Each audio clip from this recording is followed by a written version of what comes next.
অনেকদিন আগের ঘটনা। আমার এক বন্ধু আমার বাসায় আসবেন, তার একটা কাজ আছে, কিন্তু সে আমার বাসার লোকেশন বা আমার বাসার ঠিকানাটা সে জানে না। এখন সে আমাকে ফোন দিল, ফোন দিয়ে জিজ্ঞেস করলো, বন্ধু তোমার বাসা কোথায়? তো আমি তাকে বললাম যে তুমি এখন যে জায়গায় দাঁড়িয়ে আছো সেখান থেকে 1 কিলোমিটার গেলেই তুমি আমার বাসাটা খুঁজে পাবে। আমার বন্ধু ঠিক সেই কাজটাই করলো। সে তার লোকেশন থেকে, বা সে এখন এখানে দাঁড়িয়ে আছে, এখান থেকে সে 1 কিলোমিটার ডানে গেল। ডানে যে সে আমার বাসাটা খুঁজতে থাকলো। অবাক করা বিষয় যে সে ডানে যাওয়ার পরে সে যখন আমার বাসা খুঁজতে থাকলো, সে আমার বাসাটা খুঁজে পেল না, বরং সে দেখলো একটা খেলার মাঠে পৌঁছে গেছে। তো সে সাথে আমাকে আবার ফোন দিল যে আমি তো তোমার বাসা খুঁজে পাচ্ছি না, তোমার বাসাটা কোথায়? তখন আমি তাকে বললাম যে আমার বাসা তো আসলে 1 কিলোমিটার ডানে না, আমার বাসা তো তুমি 1 কিলোমিটার বামে গেলে খুঁজে পাবে। দেখো, আমাদের মধ্যে যে কনফিউশনটা হলো, বা আমার বন্ধু যে এত কষ্ট করলো, সে 1 কিলোমিটার ডানে গেল, খুঁজে পেল না, আবার তাকে 1 কিলোমিটার বামে যে খুঁজে পেতে হলো, এটার পিছনে কারণটা কি ছিল? মূলত কারণ হচ্ছে আমরা এখানে একটা ইনফরমেশন মিসিং রেখেছিলাম। আমরা প্রায়শই যখন কথা বলি বা আমরা যখন বিভিন্ন রাশি নিয়ে কাজ করি, আমরা তাদের মান নিয়ে কাজ করি। কিন্তু এই অংশটাতে যখন আমরা দিককে উল্লেখ করিনি, তখন কিন্তু আমাদের এই সম্পূর্ণ রাশিটুকু অসম্পূর্ণ রয়ে গেছিল। এর অর্থ হচ্ছে অনেক সময় আমাদের একটা রাশিকে প্রকাশ করার জন্য তার মান এবং একই সাথে তার দিক কোন দিকে রয়েছে সেটাকে আমাদের অবশ্যই উল্লেখ করতে হয়। এমন সকল রাশি নিয়ে আমাদের এই জগৎ কিন্তু পরিপূর্ণ, এবং এই প্রত্যেকটি রাশিকে আমরা বলি ভেক্টর রাশি। ভেক্টর এমন সকল রাশি যাদের প্রকাশ করার জন্য আমাদের একই সাথে মানকে উল্লেখ করতে হবে এবং একই সাথে তাকে দিককেও উল্লেখ করতে হবে।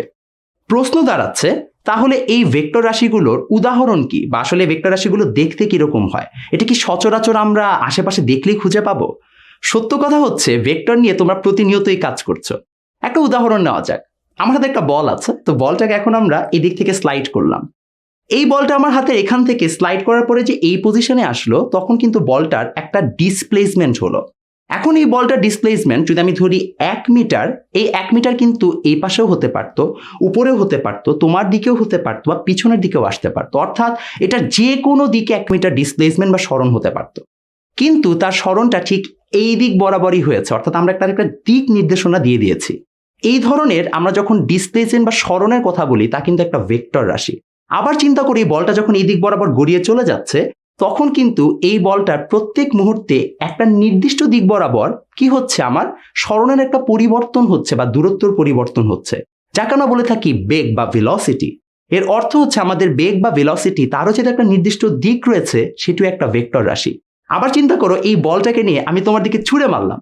যদি তোমার দিকে ছুঁড়ে মারি, তাহলে কিন্তু তোমার গায়ে আঘাত লাগবে, বা আমরা এই বলটাকে যে এক জায়গা থেকে আরেক জায়গায় সরিয়ে দিচ্ছি, সেখানে আমরা একটা ফোর্স প্রদান করছি বা আমরা বল প্রদান করছি।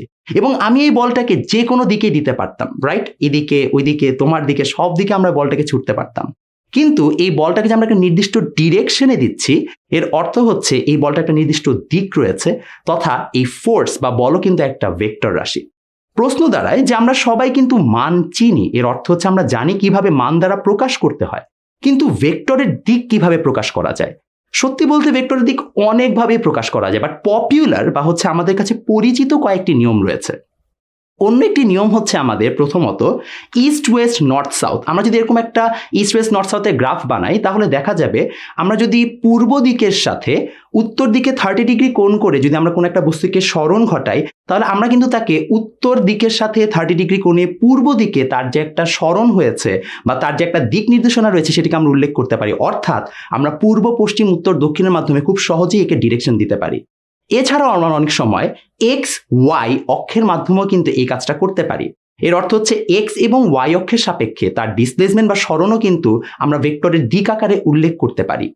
এটি বাদেও আমরা চাইলে যে কোনো দুটো ভেক্টর রাশিকে, র্যান্ডম দুটো ভেক্টর রাশি যদি নিয়ে থাকি, যেমন ধরে নাও এ একটা ভেক্টর রাশি, এ একটা ভেক্টর রাশি, এবং এদের মধ্যেও দেখা যায় আমাদের একটা নির্দিষ্ট কোণ উৎপন্ন হয়েছে, আমরা এই দুটো ভেক্টরের কোণের সাপেক্ষেও বা দুটো ভেক্টরের অবস্থানের সাপেক্ষেও কিন্তু আমরা একে অপরকে প্রকাশ করতে পারি, বা তাদের কোণগুলো বা দিকগুলোকে আমরা উপস্থাপন করতে পারি। এর অর্থ হচ্ছে আমরা ইস্ট ওয়েস্ট নর্থ সাউথ বা আমরা উত্তর দক্ষিণ পূর্ব পশ্চিমের মাধ্যমে যেমন করতে পারি, আমরা নর্মালি এক্স ওয়াই অক্ষের সাপেক্ষে করতে পারি, কিংবা আমরা র্যান্ডম যে কোনো দুটো ভেক্টরের কোণের সাপেক্ষেও আমরা তার দিককে প্রকাশ করতে পারি। এইভাবে আমরা জগতের সকল ভেক্টরের মান এবং দিককে উল্লেখ করার মাধ্যমে আমাদের সায়েন্সের অনেক ইম্পর্টেন্ট বিষয় নিয়ে সামনে আরো আলোচনা করব।